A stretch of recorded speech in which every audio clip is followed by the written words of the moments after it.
Hello everyone, Travis here at Riot HQ, actually the PC bong right behind me, really cool, and I'm joined by Riot Magus, Waylon Roselle. So Waylon, we've been seeing you a lot on Twitter and on the forums and on Reddit recently, clarifying a lot of esports information. Yeah. Can you sort of give us an overview of what you do at Riot, how long you've been here, because I think you're kind of a new face to the community. Sure. So I've been here for about 6 months, and I'm esports manager, focusing on improving the broadcast, working on like web content, and just a variety of things just to make esports cooler. Awesome, yeah. So okay, so normally when I interview pro players, I just sort of give them off the cuff questions because they're, they have a hard time understanding stuff, so I keep everything simple. But I've got some written down questions. So first off, for Season 2, we're seeing that next week. Yes. Can you give us kind of an idea of what to expect from the venue? We've heard a lot of cool details or whatever, but can you give us an idea of what it's going to look like, what the setup's going to be like, that kind of thing? Sure. Yeah, happy to. So the World Playoffs are happening next week, October 4th through 6th. They're going to be at LA Live, which is in downtown LA next to the Staples Center. We're really excited. It's going to be an awesome venue. It'll be sort of like outdoors. We have like a cool tent set up there, and you'll be able to just go check out all the teams that are playing. Right. We'll have like the ESPN Zone open. It'll be like a really cool sort of like celebration of esports, which is in addition to an awesome tournament, which is kind of like what we're excited for. Fantastic. Yeah. And then championships are a week after, right? Yeah, so the World Final will be the week after at USC's basketball arena, the Galen Center, and that is really just our Super Bowl. Yeah. It's going to be thousands of screaming fans, and just like one team will be crowned the Season 2 World Championship. So like we're just really stoked and working really hard to make it awesome. So you guys are already sold out of that. How many seats are in that arena? Do you happen to know off the top of your head? I'm sure thousands, right? So yeah, so I think it's something around like 7,000. Yeah. I don't know the exact number, but like we were sold out for both events, and we're just looking forward to it. Very cool. All right, so at Gamescom, I saw an interview with Dustin Beck, the VP, obviously talking to Shocks about there being a lot of different routes into the championship series in Season 3. He even mentioned that there was like a chance for ranked and possibly even collegiate. Can you give any more like details on what that will look like? So what we kind of want to wait until after Season 2 to like really go into the nitty-gritty of Season 3, but I can definitely echo the fact that there will be very clearly defined paths to pro, and that's one of our goals, is like any major sport, and we're like taking our cues from a lot of like major sporting organizations, and we want to make sure that as a player, I know how to get there. Right. And whether it's through ranked or collegiate or any other route that we'll give more details on after Season 2. Sounds good.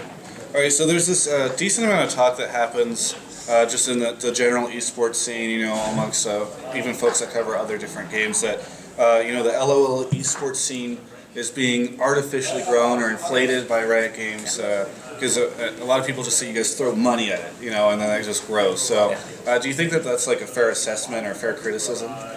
I mean, I don't necessarily agree. I mean, we're looking to make League of Legends esports the best experience can be for our players. I mean, that's who we're really beholden to.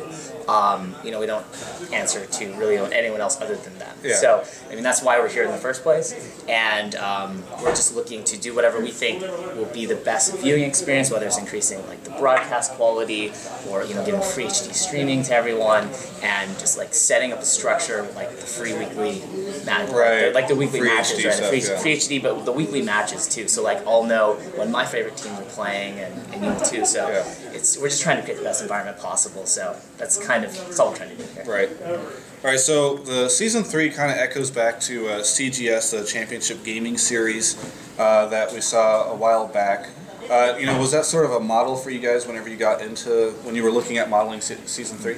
Well, I mean, we looked at a variety of models. I mean, past gaming organizations like CGS or like the GSL. We've looked at everything, but we're really taking our cue from major sporting organizations like FIFA, MLB, NFL. Just we're looking at everything to figure out like we're taking pieces of each of them to put together something unique for League of Legends esports. So I think it's fair to say we're looking at anything and everything that'll make League of Legends esports cooler. All right. Well, as there are some similarities with CGS, I think there was some discussion, especially early on when you announced Season 3, that we might even see as the Championship Gaming Series did, they went and sort of bought out, that organization bought out teams and that kind of thing. Yeah. And there are already existing organizations like TSM and CLG. Now both of those guys have qualified into Season 3. Are we going to sort of see a similar issue where you guys sort of grab those organizations or get more involved with the management or ownership of them at all? I think you can view it more like a partnership. And again, I guess the best comparison would be something like the NBA, where the NBA works with the Lakers and has like agreements with the Lakers to make sure there are standards and everything is like high quality. Yeah. But we're partners. We're trying to give them opportunities to get better sponsors right. and grow. We want to really encourage these organizations to blossom in their own right. So we're definitely not looking to buy them up and fill them. All right. So with what we saw in Season 3, and now the plans that we're seeing in what we saw in Season 2, now what we're seeing in Season 3, what's really driving Riot's investment into esports? Like what's the goal, or what's the idea behind it? I mean, I guess I hate harping back on this, but we really it's again about being beholden to the players, and our goal is to sort of think of it like a feature of League of Legends. I mean, we're looking to make it the coolest possible experience for our players to watch and to just really experience, whether it's live or on stream. And that's kind of our goal here, is just to level up the entire scene, from the broadcast to the live events and to just like having a format that makes sense, is easy to understand. So it's really just sort of centered around the players and the fans of the game then? Yeah, absolutely. Very cool. So we saw Season 2, it lasted approximately 1 year. There was a little bit of preseason, but we're wrapping up. It's the end of the year. Are we going to see that with Season 3 as well? Well, we don't have the exact schedule to reveal yet. Yeah. We don't necessarily want to until after Season 2. Yeah. But I think given that we're looking at traditional sports and we kind of liked the pacing of that like 1 year cycle, I think we're going to see something similar next year. All right. So we're seeing a lot of teams move to Santa Monica, or the LA area rather. Like we saw Curse and now CLG, etc. TSM rumored to come to SoCal. Is there anything in Season 3 that at least with the North American scene, that you're going to request that players live in the LA area, or is that where we're going to see everybody move to? I mean, so like you said, we'll see some teams there because they've already moved there, but this is something that they're doing on their own accord. Okay. And I think it's just that we're going to have weekly matches, which right. I'm like really stoked for, by the way, that we get to see them every week. And I think sort of teams realize that being in sort of a central area, there are a lot of advantages to it. Right. So this is something that they're all deciding on their own, and this is like a natural evolution. Oh, okay. So since everything's going to be based out of LA, it just makes sense. Yeah, like you'll have weekly matches in LA and online, so that's kind of it just makes sense, I think. Yeah. So when you announced the Championship Series, we heard that we should expect to see some of these top tier teams still visiting what currently is like the Challenger Circuit events like IEMs, MLGs, IPLs, etc. Can you sort of give an idea of what that looks like? Because a lot of people, I think, right now are somewhat concerned about the value of those events going forward. Completely. And those events are actually just going to be more awesome next year. So you'll have these teams playing weekly matches, but when there is like an MLG down or something like that, essentially we'll have the teams play their weekly matches at the event there, which is going to be like pretty awesome. It's sort of like a culmination of the event. So you'll have like the standard MLG tournament, but you'll also have like the weekly matches for our pros playing there. So it actually should be like way cooler. Of course, we just saw a bunch of noisy game devs and stuff up in here. But no, I'm excited to hear that those are still going to be really really.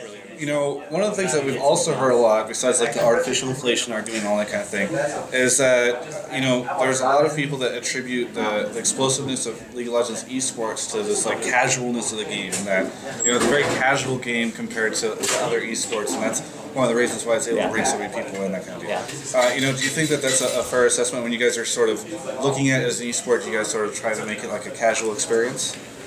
I think that anyone who's played League of Legends or has tried to get a friend to play League of Legends can say that it's not a casual game. Yeah. It's a really hard game to master, and I mean, I'd actually argue that we haven't even seen remotely like the height of competition, the level of like mastery of the game that I think we'll see going forward. So yeah, I'd say that I don't think anyone can say that who's played League of Legends, who's being serious. All right, so you were recently seen tweeting to D-Man about Well, he had basically said that he was at this point in his life where he had to decide between esports and the rest of his career. You know, I had to decide one way or the other. Yeah. I was concerned about which way to go. You actually tweeted at him and said, let's talk, basically. So we've seen him now, just recently announced as being one of the casters for the playoffs.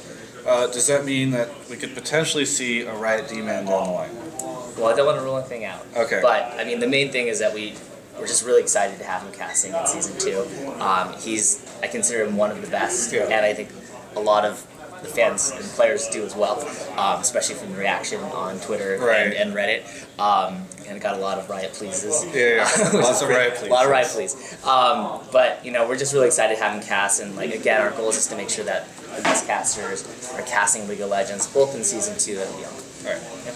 And then finally, you know, just to sort of wrap it up, we've seen freaking Rivington. They're like the staple of everything. We were just sort of talking about casters. I love those guys. Are we going to see them sort of becoming these full-time casters in Season 3, what with the weekly matches and that kind of deal? Yeah, I mean, we're going to see a lot of different people casting, and I think it's very safe to say you'll see a lot of freaking Riv going forward in Season 3. Very good. Yeah. Well, hey, thanks a ton for the interview. I think that this has been really good. Lots of good esports information, and thanks for the invite to Riot Games. Very cool area. You know, looking forward to playoffs next weekend. Thanks. Absolutely. Thank you. Looking forward.